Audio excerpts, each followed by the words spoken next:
3 resources that could make you wealthy. Hello everyone, this is Roan Celis Capistrano of 1 Million Club. I pray that this year will be a better year for you. In this video, pag-usapan natin ang 3 important resources na meron ka. First, knowledge. Sabi nga ni Robert Kiyosaki, it is what you know that is your greatest wealth. It is what you do not know that is your greatest risk. Totoo naman ang sinabi niya, risky pag wala kang alam, risky pag napag-iwanan ka. Kaya nga sa trabaho, kahit bata, pwedeng mas mataas posisyon sa mas matanda sa kanya. Kasi yung matanda ayaw nang matuto. Sa panahon ngayon na available na ang information sa internet, maraming bata pa lang yumaman na. Kasi lamang sila sa knowledge. Ngayon, mas kaya mo nang mag-business kasi pwede ng online marketing. Pwede kang gumawa ng Facebook page to upload pictures of your product or mag-create ng website to promote your service. Unlike before na kung gusto mo mag-business, kailangan maghanap ka pa ng magandang pwesto at ang rent, mahal. Kaya kung gusto mong umasenso sa buhay, do research. Maraming information na available sa internet. Nandiyan ang Google at YouTube.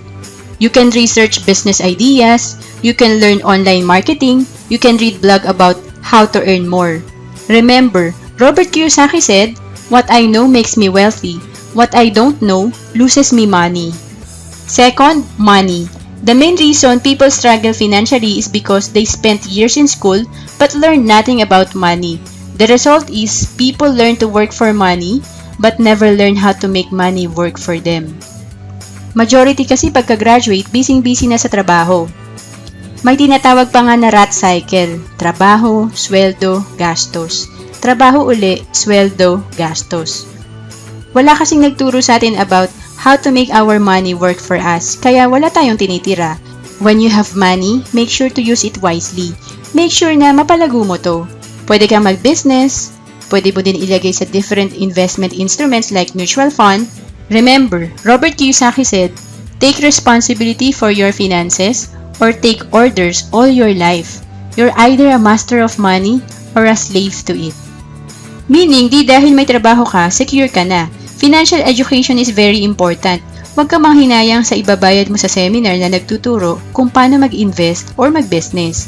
Mabilis lang ang panahon kaya di mo mamamalayan, nasa stage ka na money is working for you. Third, time. Marami ang kapos sa pera dahil di nila pinapahalagahan ang oras. Lack of time perspective. Majority di nagpaplano. Walang plano in the future. Sabi nga ni Jim Rohn, don't spend your major time on minor things. Di dahil busy ka, aasenso ka na. Dapat alam din natin kung ano yung importanteng gawin. Working hard is not equal to working smart. Kaya importante na may goal ka. Para align ang mga gagawin mo for the next 5 years, 10 years, 20 years. Halimbawa, kung ang goal mo ay makapag-resign sa work at makapag-business after 5 years, ang lahat ng gagawin mo align sa goal mo na yun. Kaya pag spare time mo, nagre-research ka about business, about marketing, about product development, instead na manood ng sine sa mall. Another example, kung ang goal mo ay ma-promote sa trabaho this year, lagi kang pumapasok ng maaga at pagdating mo sa opisina, may to-do list ka na at sinisigurado mong importante muna ang unahin mong gawin. Sinisigurado mong productive ka araw-araw. Again, don't spend your major time on minor things. Pag sinunod mo to, sigurado mapopromote ka sa trabaho, sigurado magiging successful ka sa ginagawa mo. To summarize what I have discussed in this video, 3 resources that could make you wealthy. First, knowledge. Second, money. And third, time.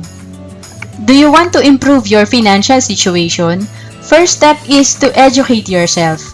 We are conducting free practical money management and investment strategies in Makati and Cebu. For those located in other provinces and outside the Philippines, we are conducting webinar. 1 Million Club is here to help you.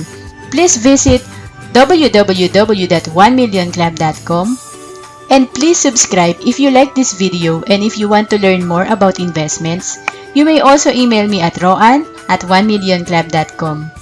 Thank you for watching this video.